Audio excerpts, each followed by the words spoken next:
some respect to what I have done so far, although that does not mean anything. So, yeah. So what we have been trying to do over the last 4 or 5 years is create this platform here at NASA Ames called the NASA Earth Exchange. And what the whole idea was that we wanted to bring the research community and do cool stuff, essentially, right? So what we have seen over the last 20 years, coming from a research background, obviously, during my PhD, I spent almost 80% of the time actually trying to download data, filter the data, probably decompress the file and stuff like that. And then 20% I did real research. So my advisor was not happy with me. So he was always coming, every 10 minutes. He's like, anything to see? Every 10 minutes, anything to see? And then so I had to tell him that, it's pretty difficult. At that time we were dealing with Landsat data and stuff like that. You had to do all this atmospheric correction and stuff like that. And then I had to say that, okay, it takes time. So, and I don't have the codes ready yet. And we don't have any open source codes right now. I'm talking about 10 years back, right?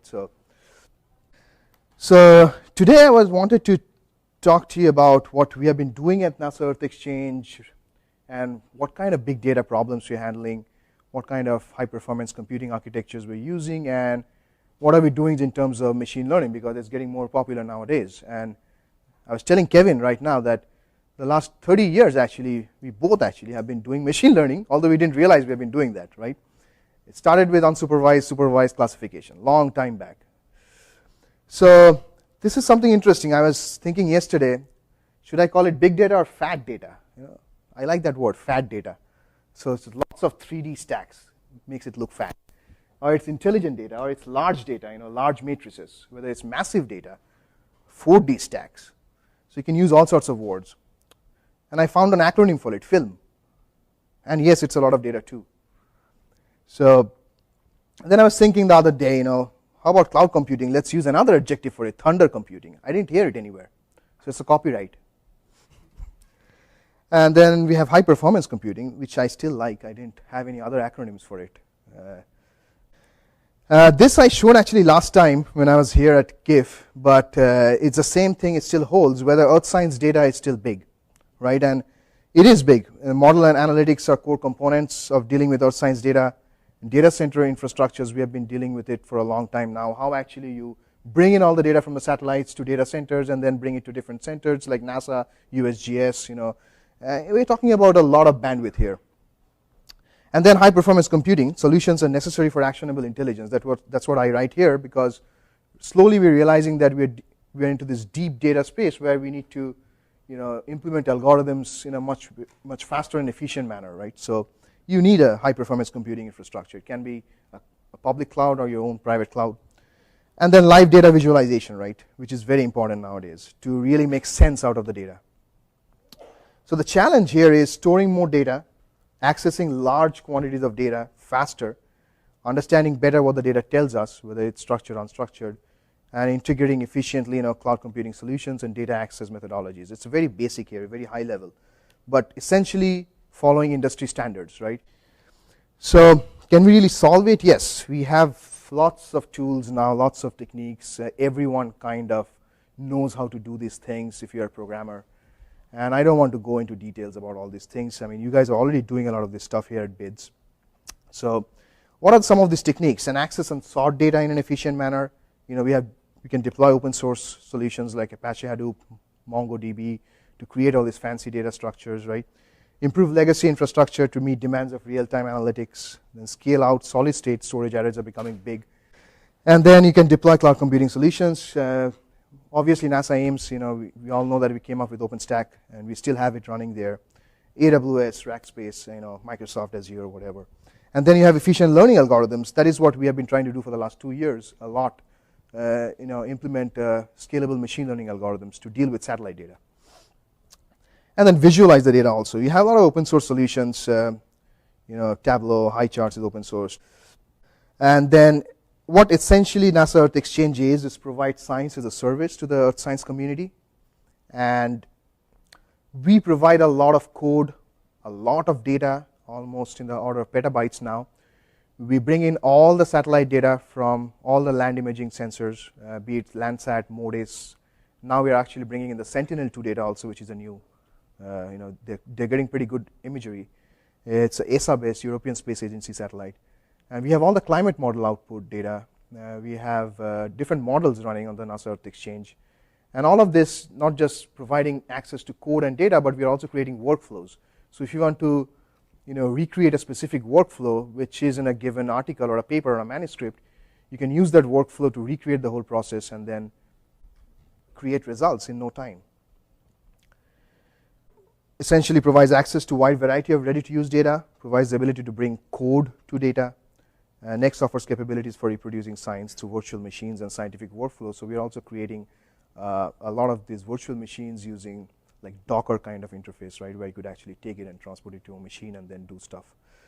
And then also it offers state-of-the-art advanced compute capabilities using our Pleiades supercomputing facility. It's just a repetition. I want to go ahead and then what we have been trying to do is it's more of data to knowledge, right? So we had this, we started as a small group 10 years back at NASA. It's called the Terrestrial Observation and Prediction System. It all boiled down to this. And everyone follows this same model nowadays. If you're talking about commercial ventures, well, we have all this ground-based, air-based satellite, climate data coming in from different sensors, IoT coming in nowadays, from fields and agricultural fields.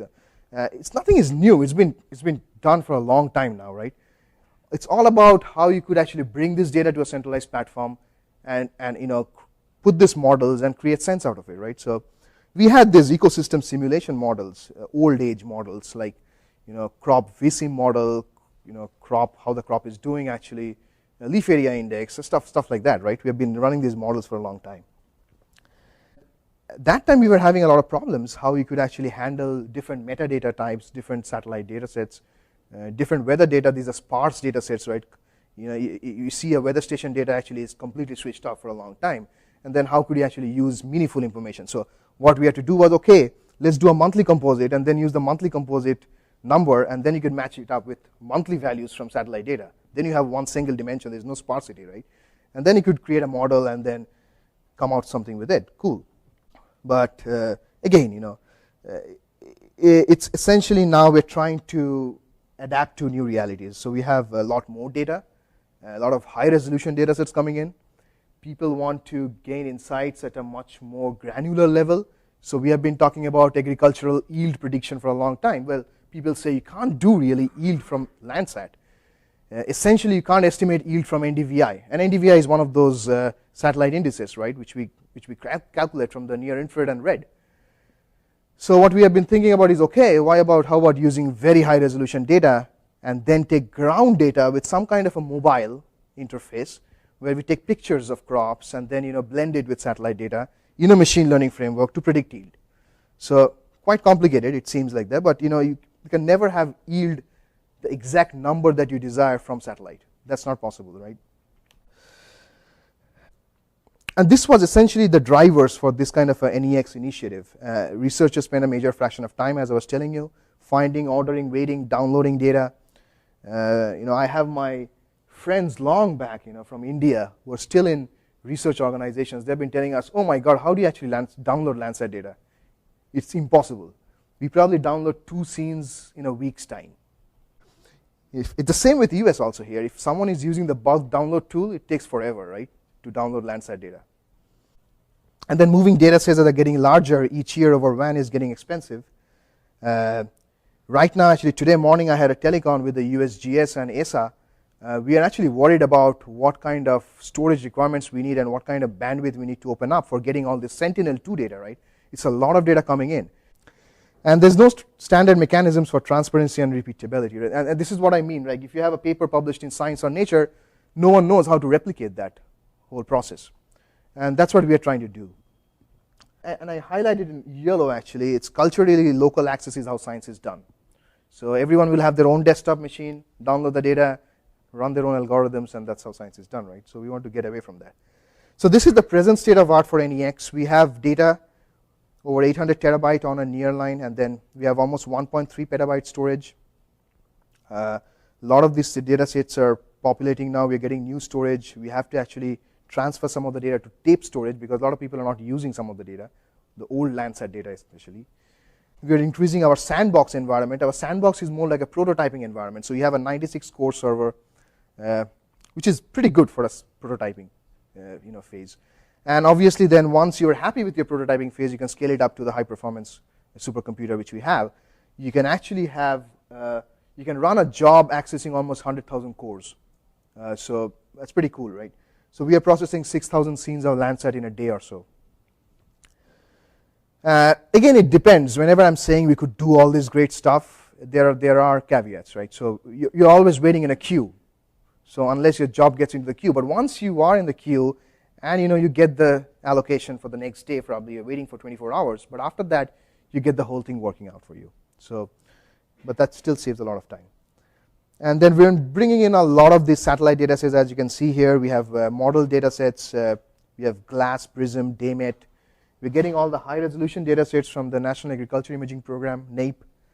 We are actually buying those data sets because, and it's kind of strange, we spent a lot of time transferring data from these small drives they send us, 1 terabyte drives and USB 2, and it takes forever. So we had to build this nice stack. We built it by our hand, this nice stackable drive system where we put all these hard drives, and then we have these wires coming out from it, and it basically syncs up, and we figure out which drive is failing, at what time, but it's syncing up all the data. It takes forever.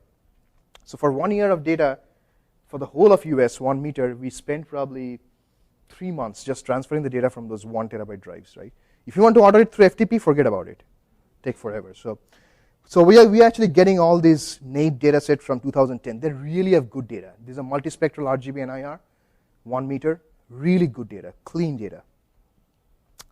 And we are also getting a lot of this digital globe archive through our connection with NGA. NGA actually gives us all this data for free, but we can't redistribute it outside. So it's like a constellation, right? You have Worldview 2, Worldview 1, Rapid Eye, everything is there, but they don't have a standard database structure which you can use. So you have to create your own database first, and then you have to start working with those data sets. And everything is like, you have to find the projection files for them, you have to reproject.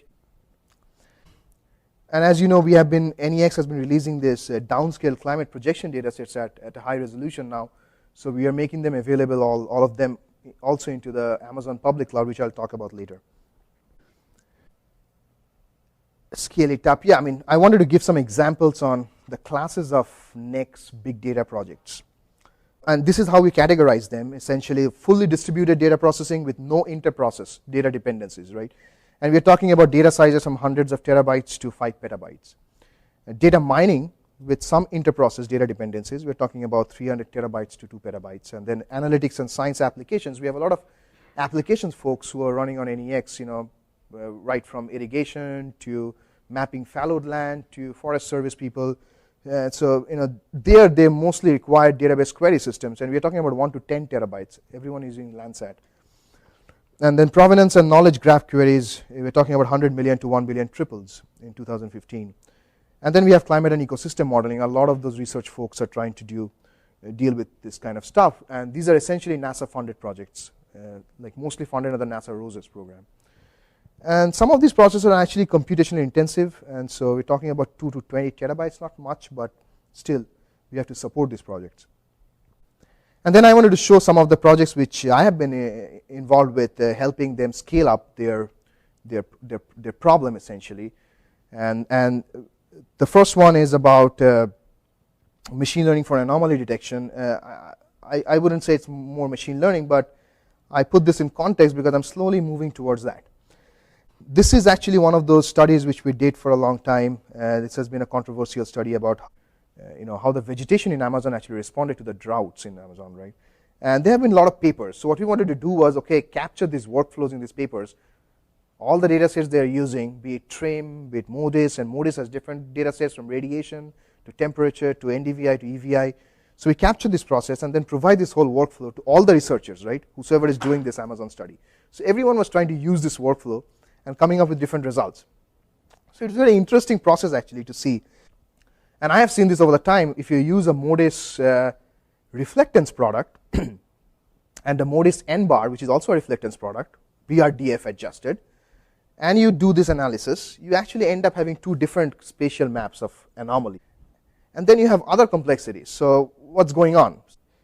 What we wanted to do was, okay, we made this available to all the researchers. We have this code. You can scale it up for all the MODIS styles. Just do it globally.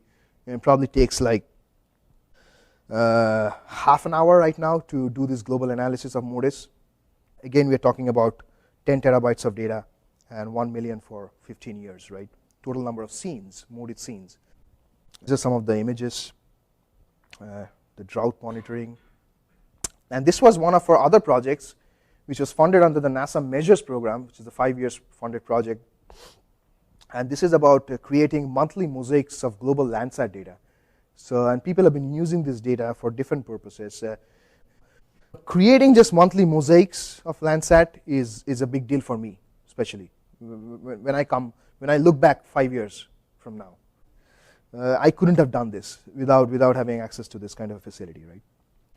And it doesn't require much. I mean, it just requires the necessary tools and techniques which you use in your day-to-day life, but there's a scaling part takes a little bit of a coding, right? That's the only aspect. And we are actually prototyping a lot of land products from this mosaics of monthly mosaics, especially LAI, FPAR, and albedo.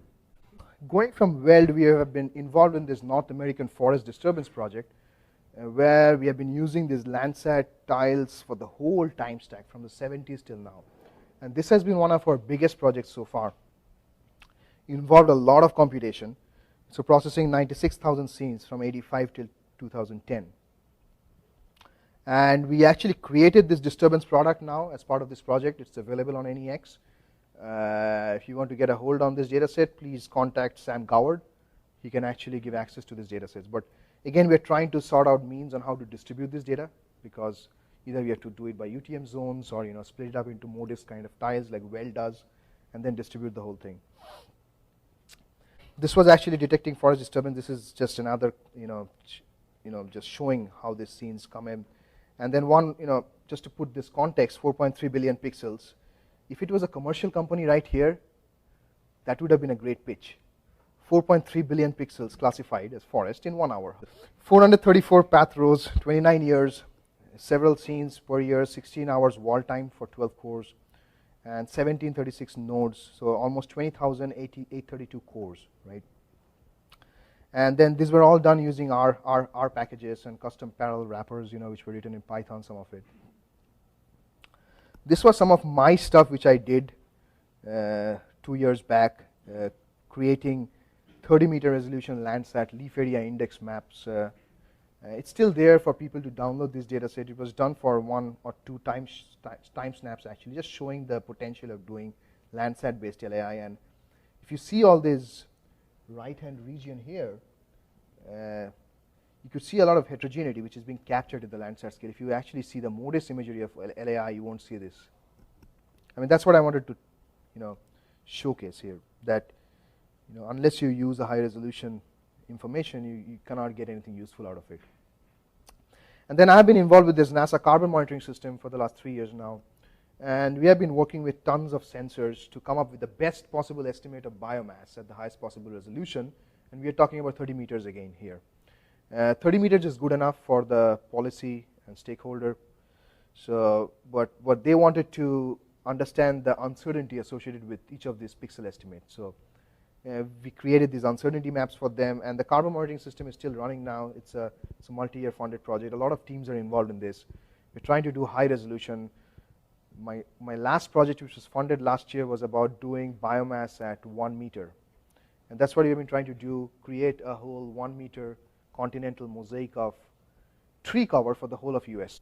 And once you have the tree cover estimate, you can do biomass because you have all the other metrics coming from LiDAR and stuff like that, and you have all the allometrics all in place. The biggest uncertainty is the forest cover. How far away is this work from a complete global characterization? Global 1 meter tree cover map? I have not seen that anywhere. Oh, it's a big undertaking. I'll tell you about the complexities because we're coming to that. Some of the machine learning applications we are doing, and then we have this funded project from the National Climate Assessment, NCA. We have been supporting NCA for a long time now.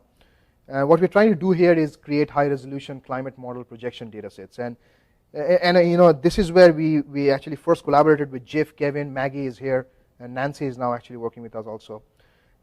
We wanted to visualize these data sets, right? And visualize in a way that makes sense. So when I create a pixel, I show this map, it should automatically query all the time series data that has, and it's a big data set we're talking about. It's lots of data. We have multiple projection, we have multiple models, we have multiple scenarios.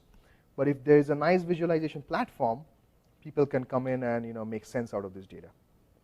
And then you can have an API level interface where you could actually download those data sets, right? If you're given a lat long coordinate, if it pulls the certain time series, you can actually take that to your system and then do some analysis. So these are some of the stuff that comes out of this. It just shows temperatures, how it looks like in 2100 from 2000. And then we have been involved with the California Department of Water Resources, and what they wanted was, can you actually map fallowed area maps for the whole of California in the last 2 years with the drought, right? So what we did was, okay, given all these Landsat scenes we have, we actually map for you what are those fields which have been cultivated, which have been actually fallowed or emergent, or actually we have 2 seasons. So we also, give them regions where it's summer idle, right? So, and this has been a very useful information for them. They didn't want real-time or near daily maps. They just wanted snapshots. Going forward, we had this Open NEX, which is the Open NASA Earth Exchange Initiative. We partnered up with Amazon. We had a Space Act agreement with this. It's a no-cost kind of a Space Act agreement, where Amazon provides free storage for all of our data sets. So we have been putting a lot of these NASA Earth Exchange data sets onto Amazon S3, and it's part of the public data program, so all of you can actually download those data sets. The DCP-30 and the global downscale climate projection data is also available on Amazon now. And the core features were essentially, we had a concept of providing virtual labs. I think Maggie was there who gave a lecture last year, part of our lab series. And then we have all the data coming on S3. We have on-demand computing from EC2 using Amazon Compute instances. What we do essentially is we create all these virtual machines. You can spin them up and then run those virtual machines, accessing our data pool from the public data set, right? So you can do a lot of stuff. Only problem is at some point when you're doing a lot of this processing, you have to pay your own money, which is not much. If you compare your private storage requirements and compute requirements, if you have a really big challenge, this actually works. So we had this OpenNEX workshop last year. And, almost 600 people participated in this workshop. It was a challenge, open challenge. And what we told them to do was create some kind of tools using all the AWS stack. And that involves anything you want to use. You can use the database, you can use their compute instances, you can use Spot instances, whatever. But use our data sets to do something useful. And what the problem was, create climate resiliency tools, because we had to satisfy this White House, because it had to be aligned with the White House initiative, right? So the whole idea was, okay, create these web apps or mobile apps or web dashboards or tools which relate to climate resiliency. Or the example we gave was, what would New York look like in 2100? Whether it will be like Arizona, right? So it's like a twin cities concept. And we had some extremely innovative submissions, and there was two phases. The first phase was ideation. The second phase was more of implementation. In the implementation challenge, we received almost 30 replies, because that had to do the whole, you had to implement the whole thing, right? So there were very few people who were participating. But all the replies were very interesting, and we had some very good ideas. And then we had to justify both Amazon and NASA that why do you want to actually go forward with this model? So what we came out with is, okay, you have all this NEX data, essentially NASA open source data. Some of the data is being produced by researchers. It's still open source. And you have this compute platform, and then you have big science being done, right? So scaling on the cloud is a must. It's the only option right now. You have to do that. What are the components associated with it? Yes, you have reduced cost, you have open science, you have data discovery and exploration, you have on-demand scalable computing. We have been using a lot of the Spot instance model, extremely interesting. And then you have the open resources, which we provide as labs and tutorials. We're trying to expand on those tutorials now. And then there is low barrier of entry, because whenever we're talking about access to high performance computing inside NASA Ames, you have all the security restrictions. International people cannot participate unless they're associated with NASA projects in some form, right? So you have all this barrier of entry. So what are the new features? We have OpenNEX new features: data discovery, data visualization, which a lot of the stuff being done by GIF. And then we have virtual labs, tutorials, lectures. Sample example is this essentially shows our OpenNEX stack. That's what I call. We have a front end, we have a back end, and then we have all the AWS stack. That's not what I'm doing. It's kind of tight actually. Just let's fast forward a little bit. I don't want to show this. This is our typical web platform which we have for the OpenNEX. Again, these are some of the new OpenNEX features. If you have been following the OpenNEX site, I don't know how many people know about this, but we have been trying to revamp the whole site. And that essentially involves, again, knowledge capture, usage, more of analytics, recommendations, it's standard stuff nowadays, right? So this is what I wanted to show, what the Geospatial Innovation Facility, Maggie, Nancy, and Kevin has been, Kevin initially started this, and Maggie has started this. So they've been trying to build this interface. It's a visualization platform for our NEX, OpenNEX climate projections datasets. And it's pretty cool, actually. I love the interface. You have a lot of options to play with. Because the data is so big and the query is so hard, even taking less than 20 seconds to query the data for each pixel is a lot for us. There's some cool stuff going on behind the backend. When this is basically spitting out all the time series given an area of interest, you could actually move back and forth from 2000, present till 2100. So everything is there. At some point, GIF is going to release that probably in their website, and we are also going to integrate it to our OpenNEX website. So it's going to happen very soon. And this is our other chip model with Planet OS, where we're doing a lot of search and discovery, which we had been lacking actually for the last 4 years. We have this lot of data sets, but whenever people come in, they say, given a region of interest, given a time span, I want to just use this data set and then feed it to my code, and that should automatically happen every time I do that. And so, and we created this interface. Okay, given a variable of choice, temperature, it spits out all the data sets, and a given a region of interest, it spits out whatever data sets are available on NEX, creates a nice JSON file for you, feeds it to your program which is running behind the codes, right? And then it automatically works, right? So you don't have to do it manually now. And discovery needs to be fast. So if I'm talking about filtering the MODIS data sets, now that's an interesting question which we did actually right now in our discovery platform is, given a MODIS data set, you have QA flags, right? I have aerosols, I have clouds, I have shadows coming in. So filter out all the pixels which has high aerosols, high clouds, and high cloud shadows. So how do you do that? I mean, very easy. We actually pre-can all the data sets initially for each of those pixels. It's basically sitting like on a SciDB kind of a database, and then you could do this query and then create the data set for you to use, right? So, and now I would like to show some of the machine learning stuff which we have been doing. Although I have probably 15 minutes, I would actually skim through some of the basics of machine learning, which every one of you know here.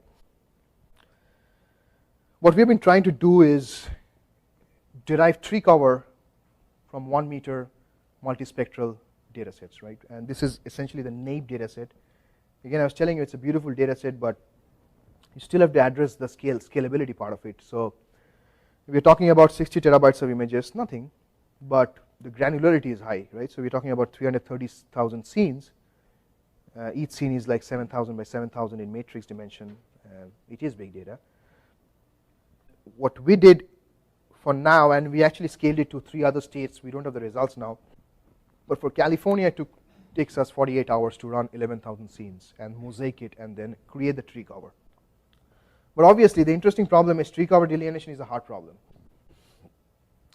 And when you're talking about this problem, you're talking about a lot of heterogeneities, mixed pixel problems. You're talking about, whenever you're talking about using multispectral bands, then you're talking about what kind of features you should use, and whether those features actually help, whether they're complementary, or whether you have a better way of doing this. So we created this deep learning based image classification technique for doing this. And what are we really using in terms of features to classify this? And we had to split this up into 3 different parts. This is actually a processing architecture on the supercomputer end. So we have this image, it's being fed in parallel to all these cores, and again split up into small images. We have 3 parallel routines running. One is the segmentation, one is the classification, and one is the feature extraction part of it. The classification is essentially the deep learning component, and that is being split into an unsupervised and a supervised. We also did this on Amazon. This is kind of what it looks like in the Amazon front.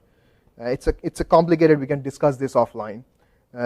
But essentially, we leveraged a lot of spot instances, almost 70% savings for us, right? So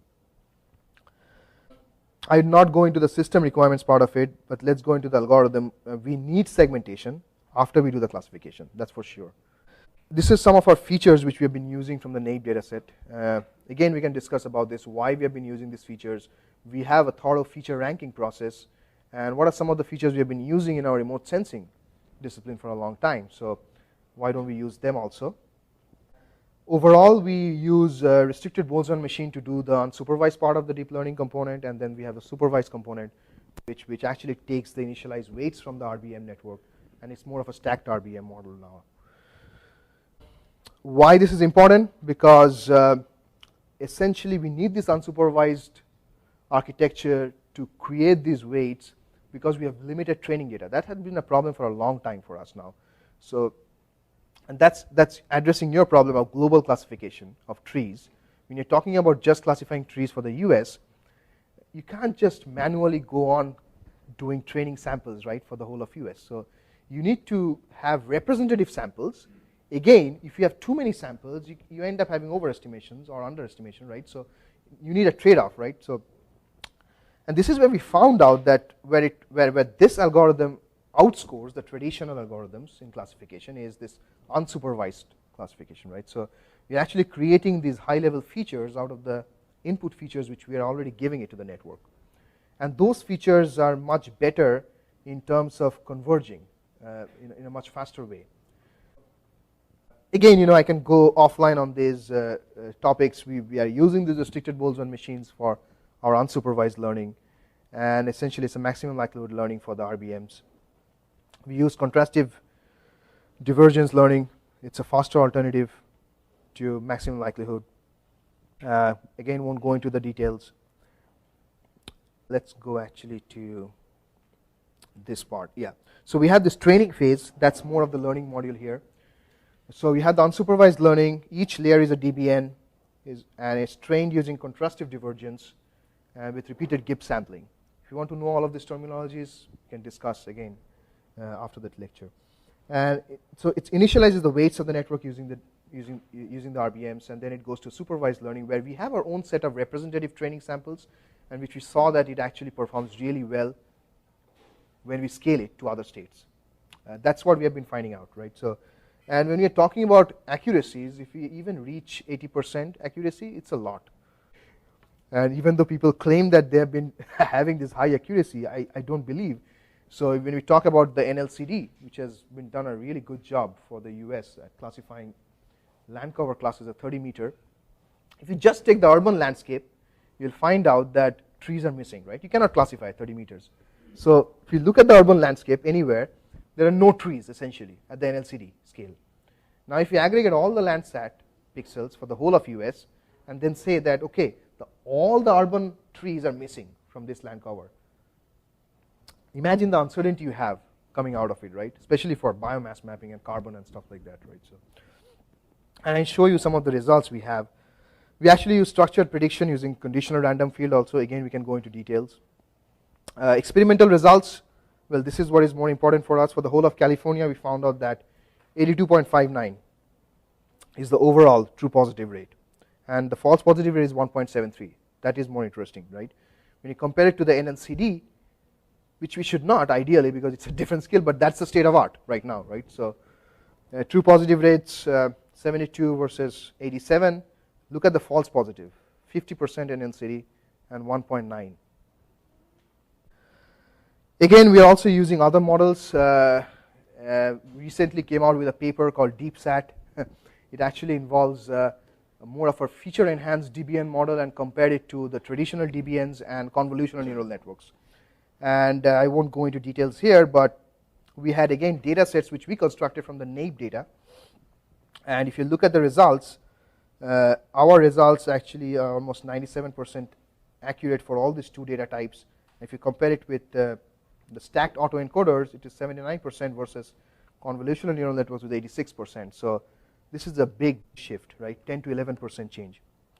Some of the results here, just showing San Francisco Bay Area. I mean, this is exactly the example I wanted to show you. Like if you see here, this area, highly granular, right? In NLCD, this comes up at white, completely white, no trees, right? And you are interested, and this is exactly what we're interested in. If you're doing carbon monitoring, if you don't have this estimate from these regions, you're missing a lot, right? Even for urban heat island applications, right? So this is Yosemite, much simpler, but let's go to the big one. This is actually the tree cover mosaic which we did for the whole of California.